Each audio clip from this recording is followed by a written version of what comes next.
దేశ ప్రథమ పౌరుడిగా ఓ దళితుడు ఉండాలని అంతా కోరుకుంటున్న వేళ గరగపర్రులో కుల రకసి పడగ విప్పింది.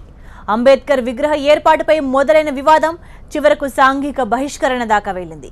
ఫలితంగా ఊరు రెండు వర్గాలుగా చీలిపోయింది. ఇంత జరిగినా తామంతా ఒక్కటే అని నినదిస్తోంది గరగపర్రు గ్రామం. కానీ రాజకీయ వర్గాలు మాత్రం స్వలాభం కోసం పాకులాడటం పరిస్థితిని మరింత హీటెక్కిస్తోంది.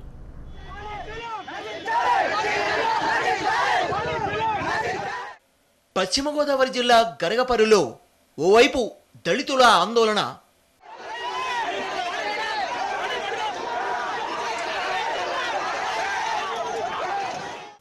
మరోవైపు గ్రామస్తుల నిరసన.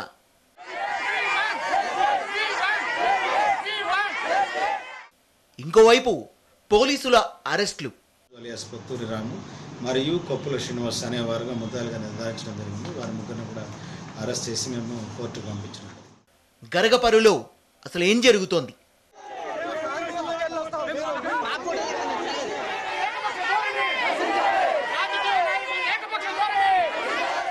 పచ్చని పొలాలతో కళకళ్లాడే పశ్చిమ గోదావరి జిల్లా గరగపర్రులో కులరక్కసి పడగ విప్పింది. దళితుల మీద వెలి అస్త్రం సంధించి వికటాట్టహాసం చేసింది. అంబేద్కర్ 126వ జయంతి సందర్భంగా అంబేద్కర్ విగ్రహాన్ని మంచినీటి చెరువు దగ్గర ఏర్పాటు చేయాలని దళిత యువకులు భావించారు. అందుకు మిగిలిన కులస్తులు అభ్యంతరం చెప్పారు. దీంతో ఇరు వర్గాల మధ్య ఘర్షణ చెలరేగింది. అగ్రకులాలకు చెందిన వ్యక్తులు దళితుల్ని సాంఘికంగా బహిష్కరిస్తున్నట్టు ప్రకటించడం అగ్గిరాజేసింది. డాక్టర్ బిఆర్ అంబేద్కర్ విగ్రహం పెట్టినందుకు మమ్మల్ని ఎన్నో హింసలకు గురి చేశారు. ఈ గ్రామంలో తినడానికి తిండి లేక, తాగడానికి నీళ్ళు లేక ప్రజల్ని అనేక ఇబ్బందులకి పాలు చేసినటువంటి దుర్మార్గుల్ని, ఆ వ్యక్తులని అందరినీ కూడా అరెస్ట్ చేయాలని నేను హృదయపూర్వకంగా కోరుకుంటున్నాను. దళిత యువకుల ఫిర్యాదుతో సీన్లోకి ఎంటర్ అయిన పోలీసులు రామకృష్ణరాజు, రామరాజు, శ్రీనివాసులను అరెస్ట్ చేశారు.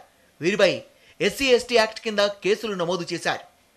కొత్తూరి రాము మరియు కొప్పుల శ్రీనివాస్ అనేవారుగా ముద్దాలుగా నిర్ధారించడం జరిగింది. వారి ముగ్గురిని కూడా అరెస్ట్ చేసి మేము కోర్టుకు పంపించినాం.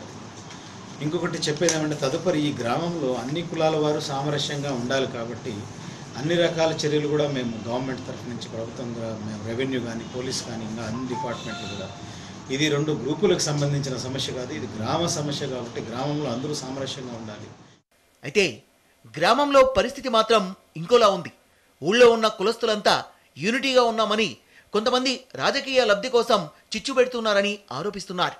మాకు న్యాయం కావాలి, మమ్మల్ని అనగదొక్కేస్తున్నారు అంటున్నారు. వాళ్ళు 80% మంది వాళ్ళు బాధపడుతున్నారండి. ఎందుకంటే రేపు ఉదయం మేమందరం ఒకళ్ళ చూసుకోవాలి. ఈ రోజు ఉందేమో, ఇంకో 4 రోజుల తర్వాత ఆటోమేటిక్ మేమందరం కలుస్తాం. వ్యవసాయాలు పోతున్నాయండి. ఎవరైనా ఒక్కొక్కరుగా వ్యవసాయ పొలాల్లోకి వెళ్ళడానికి భయపడుతున్నారండి.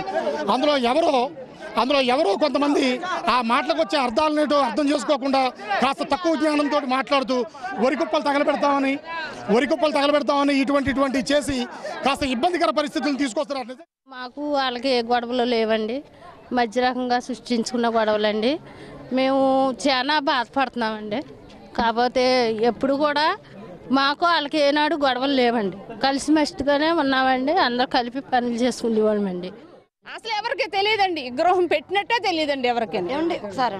ఎవరికి విగ్రహం పెట్టినట్టే తెలియదండి. అంతా ప్రశాంతంగానే ఉందండి. వాళ్ళకి కావాలని మరి గొడవలు ఇలా ఎందుకు లేపుకుంటున్నారు అనేది విషయం అయితే ఏమీ తెలియదండి మాకు ఇంతవరకు. దళితులపై ఎలాంటి వివక్ష చూపలేదన్నది గ్రామస్తుల వాదన.